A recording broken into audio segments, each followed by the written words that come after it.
Nuestro Mesías, el Señor Jesucristo, ya estaba soportando los sufrimientos causados por los hombres sangrientos de su época.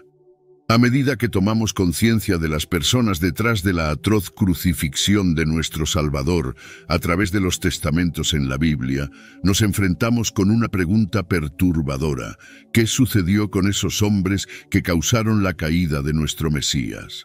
En este video, profundizaremos en las muertes horribles de los hombres que mataron a Jesucristo. Pero antes, te pido que me apoyes con tu me gusta, tu suscripción y no olvides activar la campanita para no perderte ninguno de nuestros próximos videos. Ahora que ya hiciste eso, comencemos con el infame gobernador Poncio Pilato. Los historiadores saben muy poco sobre el cruel juez que ignoró los gritos de la multitud para condenar a Jesús a muerte, pero saben que nació en Italia o en Escocia. Además de servir como el prefecto romano de Judea, también fue el gobernador durante el ministerio de Cristo. Según Filón de Alejandría, un filósofo judío que vivió en el año 58 después de Cristo, era un juez horrible que robaba a las personas, las ejecutaba sin juicio y era extremadamente cruel. En la Biblia, Juan 18, versículo 37, revela a Poncio Pilato cuestionando a Jesús sobre ser rey, a lo que Jesús respondió: «Tú dices que soy un rey. Para este propósito nací y para este propósito vine al mundo, para testificar la verdad». Según el historiador romano Tácito, Poncio Pilato fue removido de su cargo y enviado de vuelta a Roma por usar fuerza excesiva, pero no termina ahí. Según Eusebio de Cesarea, Poncio Pilato se suicidó por órdenes del emperador Calígula para hacer su muerte más horrible. Se dice que su cuerpo muerto fue lanzado al río Tíber, donde científicos encontraron evidencias de su existencia. Como si la crucifixión no fuera suficiente, la próxima persona en nuestra lista encontró su destino por asegurar que Jesucristo diera su último suspiro en la cruz. Cassius Lenus, un centurión romano conocido como el soldado que perforó el lado del pecho de Cristo.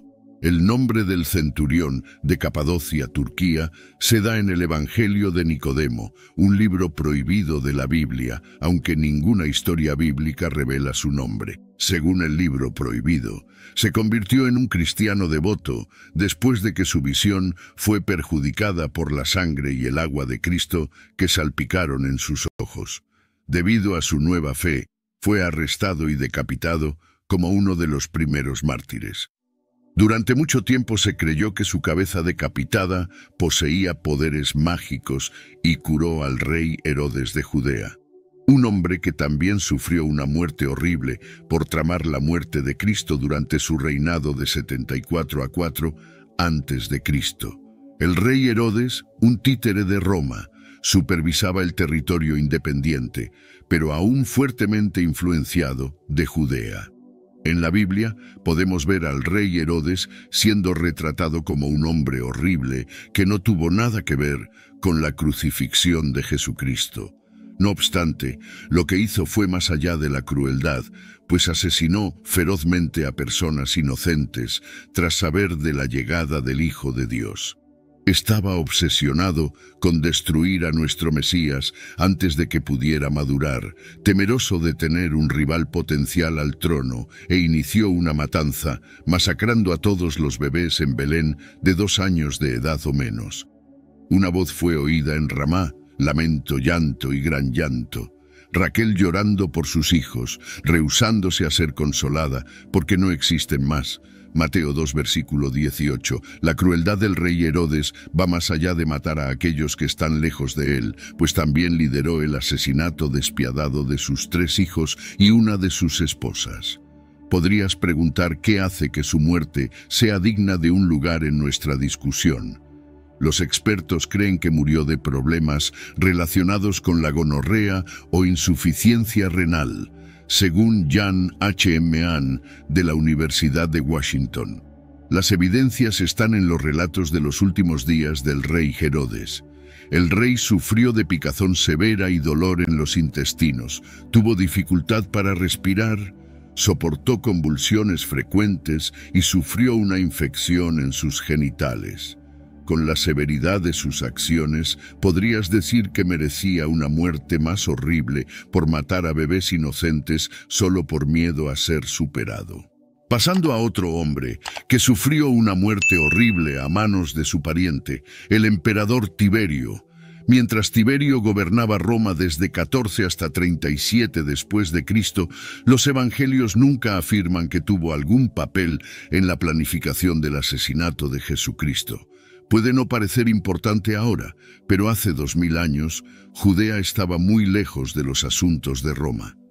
Esto significa que aquellos en alta autoridad en Roma en esa época estaban desinformados sobre lo que estaba sucediendo en Judea. Como resultado, Poncio Pilato tuvo facilidad para proceder con la ejecución de Jesucristo. Durante muchos años después de la muerte de Cristo, los emperadores de Roma permanecieron en la oscuridad sobre su destino desafortunado. Podrías decir que su ignorancia también causó la muerte de nuestro Mesías. El historiador romano Suetonio afirma que el emperador Tiberio fue envenenado, hambriento y sofocado con una almohada por su sobrino nieto Calígula, que se convirtió en uno de los emperadores romanos más infames. A continuación, en la lista, está alguien que podrías comparar con un amigo desleal, uno de los seguidores de Cristo, el apóstol Judas Iscariote. Judas Iscariote fue uno de los 12 apóstoles de Cristo que entregó a su maestro a las autoridades que llevaron a su crucifixión a cambio de 30 piezas de plata. Judas ofreció voluntariamente traicionar a su maestro, llevando sin vergüenza a los soldados romanos al jardín de Getsemaní y besando a Jesús para que los soldados pudieran identificarlo. Hechos 1, versículo 18. Ahora este hombre compró un campo con el premio de la iniquidad, y cayendo de cabeza, él estalló en medio y todas sus entrañas se esparcieron. No mucho tiempo después de su traición, Judas Iscariote murió una muerte vergonzosa al ahorcarse después de devolver las piezas de oro y arrepentirse de sus acciones. Se dice que su cuerpo colgado sufrió una descomposición horrible, con sus entrañas casi explotando. El próximo traidor de la divinidad también es uno de los discípulos de Cristo, el apóstol Pedro. Mientras que la traición del apóstol Pedro a Jesucristo no fue tan severa como la de Judas Iscariote, aún desempeñó un papel enorme en la caída de Cristo. La historia del apóstol Pedro ya no es desconocida para la mayoría de nosotros. La historia de cómo negó vergonzosamente a su maestro 3 veces mientras Jesús estaba siendo cazado, cuando una sirvienta preguntó sobre su relación y cuando otras 2 personas preguntaron si él estaba con Jesús. Pedro no falló en traicionar a lo divino, aunque se sintió arrepentido y lamentó sus acciones más tarde, continuó negando a Jesús en los momentos más cruciales antes de su muerte. ¿Pero cómo crees que el apóstol Pedro encontró su caída?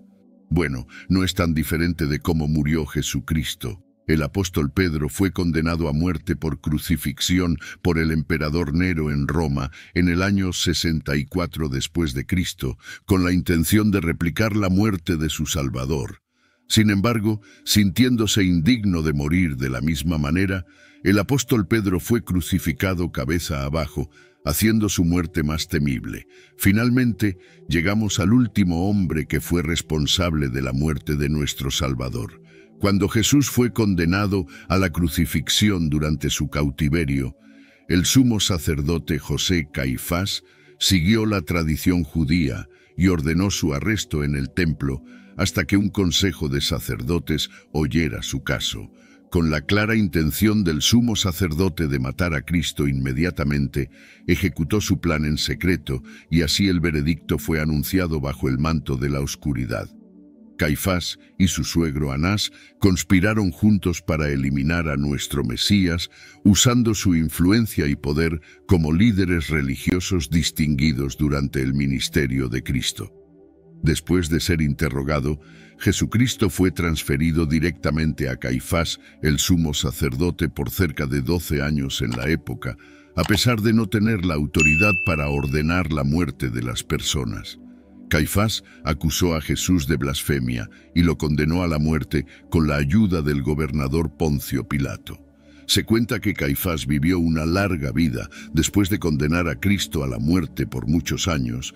Caifás pasó sus últimos días consumido por terrible tristeza y arrepentimiento por lo que había hecho a Jesús, y eventualmente murió de vejez en 66 después de Cristo en la isla de Creta.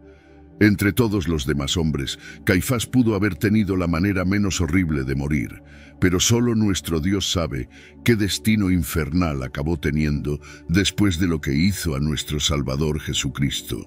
Cuando Jesucristo murió y revivió de nuevo, fue buscado por sus ángeles. Al reflexionar sobre las vidas y destinos de aquellos que desempeñaron roles cruciales en la crucifixión de nuestro Señor Jesucristo, nos encontramos con una mezcla de justicia divina y misericordia eterna. La narrativa que exploramos no solo detalla las acciones de aquellos que fueron directamente responsables de la muerte de Jesús, sino que también nos invita a considerar las complejidades del arrepentimiento y la redención. Las historias de Poncio Pilato, Casus Lenus, el rey Herodes, el emperador Tiberio, Judas Iscariote, el apóstol Pedro y José Caifás, resaltan una verdad innegable. Las acciones humanas tienen consecuencias, tanto en este mundo como en el venidero. La Biblia nos enseña sobre la justicia de Dios, que es tanto rigurosa como compasiva. Las muertes trágicas y las consecuencias eternas enfrentadas por aquellos que traicionaron o dañaron al Hijo de Dios destacan la seriedad del pecado y la realidad de la justicia divina. Sin embargo, también se nos recuerda el poder del arrepentimiento y la posibilidad de redención, como se vio en la transformación de Casus Lenus y el arrepentimiento de Pedro después de negar a Cristo. Esta reflexión nos lleva a una evaluación personal de nuestras propias vidas y acciones. Estamos llamados a buscar la misericordia y el perdón de Dios, y a vivir de una manera que honre y glorifique el sacrificio de Jesús en la cruz, que podamos aprender de los errores de aquellos que vinieron antes que nosotros y buscar una relación más profunda y sincera con nuestro Salvador. Oración. Señor Todopoderoso, nuestro justo y misericordioso Padre, ante ti nos inclinamos en humildad y reverencia. Reconocemos, a través de las historias de los hombres que condenaron a tu amado Hijo, el peso del pecado y la profundidad de tu justicia. Te damos gracias por tu misericordia infinita y tu capacidad para transformar corazones endurecidos y vidas perdidas. Pedimos, Señor, que nos ayudes a vivir según tu voluntad, que podamos ser instrumentos de tu paz y amor en este mundo. Que el ejemplo de Jesucristo nos inspire a buscar la justicia, amar la misericordia y caminar humildemente contigo. Perdónanos, Padre, por los momentos en que fallamos y nos desviamos de tus caminos. Renueva en nosotros un espíritu de arrepentimiento sincero y una fe inquebrantable. Que el recuerdo del sacrificio de tu Hijo nos motive a vivir vidas que te glorifiquen e inspiren a otros a buscarte. Guíanos, Señor, por los caminos de la rectitud y que podamos ser testigos de tu gracia y misericordia. En nombre de Jesús, nuestro Salvador y Redentor, oramos. Amén. Espero que hayas disfrutado del video.